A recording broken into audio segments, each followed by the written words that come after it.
Halo rekan sejawat, selamat datang di channel Dekiroyo, sebuah channel YouTube yang membahas seputar Kaigo Fukushishi atau care worker di Jepang. Materi yang disampaikan di video ini berdasarkan Kaigo Fukushishi Kokashinabi 2022.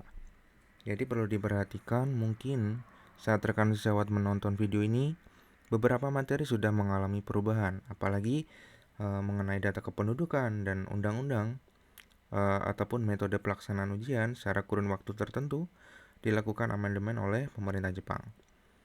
Jadi pada video pertama ini, kita akan membahas secara singkat tentang alur pendaftaran Kaigo Fukushi Kokashiken atau Ujian Nasional Care Worker.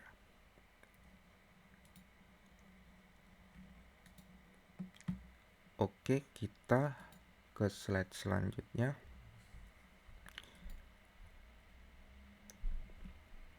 Oke, baik, kita ambil contoh untuk pendaftaran ujian pada tahun 2023. Yakni yang pertama, step pertamanya, kalau di situ tertera ya, Hachigatsu matsu made juken no tebiki tori yose. Jadi setelah mendaftar di situs www.c.or.jp, nanti kita akan memperoleh booklet yang nanti isinya itu semua informasi yang diperlukan untuk mengikuti ujian nasional bagi care worker. Jadi pemesanannya dapat juga dilakukan melalui website, melalui surat, bahkan bisa melalui telepon juga. Terus lanjut step kedua, ini gambarannya ya, Hachigatsu Sanjuichi Made Jitsumutsu Kenshu Moshikomu. Apa itu Jitsumutsu Kenshu? Jadi ini Jitsumutsu Kenshu itu mirip seperti ujian praktek. Kalau saya mengutip dari situs resminya www.sc.or.jp, bahwa khusus untuk program EPA ini gini, isinya Kaigo Fukushishi Kohosa toshite Juken Shikaku o Shutoku Shikata wa Jitsumutsu Kenshu o Shuryo Shinakute mo Juken dekimasu ga Jitsumutsu Kenshu Shuryo ni yori Jitsuki Shiken Menjo to narimasu. Jadi EPA Kaigo Fukushishi itu dapat mengikuti ujian tanpa menyelesaikan pelatihan praktik, tapi mereka akan dibebaskan dari ujian praktik jika mereka menyelesaikan pelatihan praktek atau Jitsumutsu Kenshu ini. Seperti itu. Terus step yang ketiga, Kaigo Fukushishi Kokashiken Moshikomu. Ya, pendaftaran ujiannya itu pasti ada batas waktunya. Kalau di sampel yang kita pakai ini sampai bulan 9, tanggal 9 ya.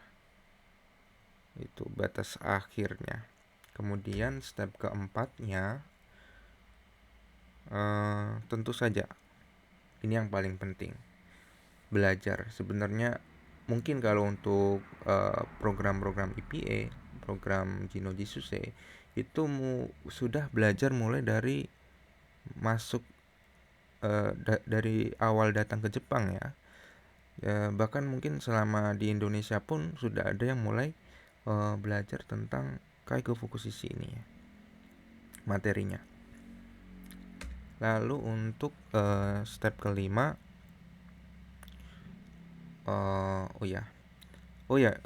untuk ujian care worker ini dilaksanakan di Gozenju dan Kuku, pagi dan siang ya, karena memang selain jumlah soalnya banyak, 125 soal, juga butuh waktu untuk pemahaman materi.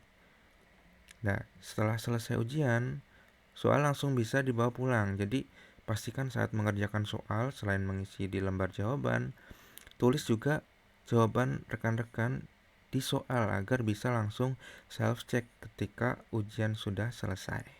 Seperti itu.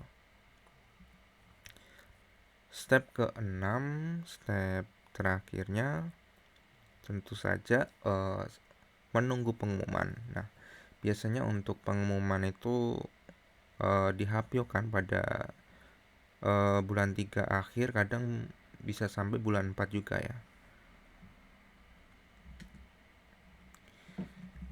Slide selanjutnya ini sekedar informasi tambahan. Jadi mulai tahun 2023 atau ujian ke-35 ada beberapa perubahan yang cukup signifikan ya. Jadi yakni waktu ujian di Gosenju bisa dilihat itu. Yang kiri itu untuk yang sebelum direvisi ya, yang kanan yang sudah. Jadi dari yang kiri, yang Gosenju yang awalnya 110 menit berubah menjadi 100 menit. Kemudian untuk yang Gogo jam siang itu yang dari 110 menit berubah menjadi 120 menit.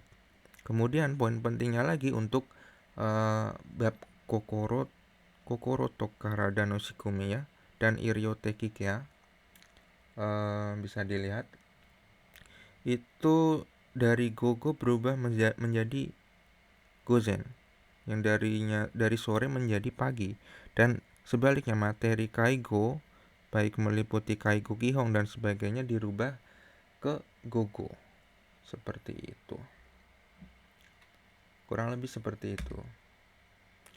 Kemudian ini juga sekedar tambahan bahwa untuk ujian yang ke-34 ya, ini banyak berita ini katanya senpai-senpai kita yang udah lulus ini merupakan Gokakuritsu tertinggi. Memang benar, secara data menunjukkan bahwa ujian ke-34 ini mencapai 72,3% tingkat kelulusannya ya.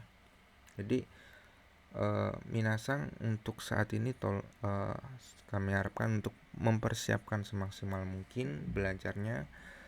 Mungkin untuk pembagian waktunya agak susah ya, karena kita yang udah di Jepang ini selain belajar juga bekerja, apalagi yang sudah masuk Yaking. Setelah Yaking, hari selanjutnya untuk belajar itu pasti sangat melelahkan sekali. Jadi sebisa mungkin waktunya di manage sebaik mungkin. Saya rasa untuk penyampaian alur pendaftaran sampai tanggal kelulusan cukup sampai sini. Ada kurang lebihnya, wabillahi taufik walhidayah. Wassalamualaikum warahmatullahi wabarakatuh. Arigatou gozaimashita.